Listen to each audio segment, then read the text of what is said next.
Most people think finance is just about banks, loans, and stock markets. But in reality, the financial sector is something much bigger.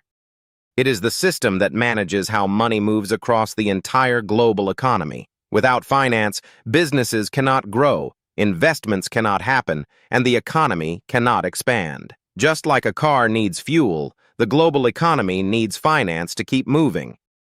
At its core, the financial sector has two main roles. First, it provides funding, the cash that businesses and individuals need to invest, build, and expand. Second, it provides protection, tools like insurance that reduce risk and allow people to operate with confidence. Together, these functions create the foundation for long-term economic growth. To understand how this system works, you need to break it into three core layers. The first layer is banking. Banks take deposits from savers and provide loans to individuals and businesses. They act as the primary channel through which money flows into the real economy. The second layer is insurance. Insurance companies protect people and businesses against unexpected risks. Whether it's accidents, disasters, or financial losses, insurance creates stability in an uncertain world. The third layer is capital markets. This is where companies go to raise large amounts of money from investors. Through stocks, bonds, and other instruments, capital markets fund major projects and long-term expansion. Together, these three layers form the backbone of the financial system. But what does this sector actually produce? It doesn't produce physical goods. Its real output is the ability to grow. Finance ensures that money is available exactly when and where it is needed. This is called liquidity. Without liquidity, transactions slow down, investments stop, and businesses struggle to operate. Another key function is risk management. Financial tools allow companies and individuals to protect themselves from uncertainty. This creates a stable environment where long-term planning becomes possible. Now, who leads this system? Different institutions dominate different parts of the sector. In banking, major players like J.P. Morgan, Bank of America, and HSBC manage deposits and lending at scale. In capital markets, firms like Goldman Sachs, Morgan Stanley, and BlackRock connect investors with opportunities.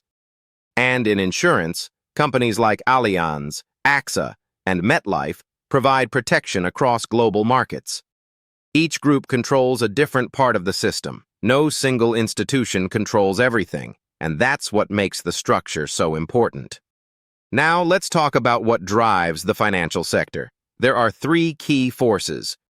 The first, and most important, is the cost of money. Interest rates determine how expensive it is to borrow. When rates are low, borrowing increases, investments rise, and financial activity expands. When rates rise, the opposite happens.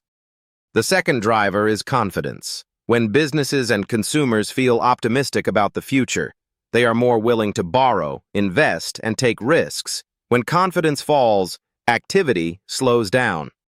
The third driver is the demand for growth. Companies constantly need capital to expand their operations. This creates continuous demand for financial services. Now, how do financial institutions actually make money? One of the main sources is the spread. Banks pay interest to savers and charge higher interest to borrowers. The difference between the two is their profit. Another source is service fees. Financial institutions charge fees for managing investments, processing transactions, and providing insurance coverage. These recurring fees create stable revenue streams. But like any system, the financial sector comes with risks. One major risk is regulation. Governments constantly change the rules that financial institutions must follow. These rules affect how much capital they must hold and how they operate. Another risk is credit risk. This is the danger that borrowers may fail to repay their loans. If too many loans go bad, it can destabilize the system. And the most critical risk is systemic risk. Because the financial system is deeply interconnected, a failure in one major institution can spread quickly to others. That's why finance is so sensitive to crises. At the end of the day, the financial sector is not just another industry.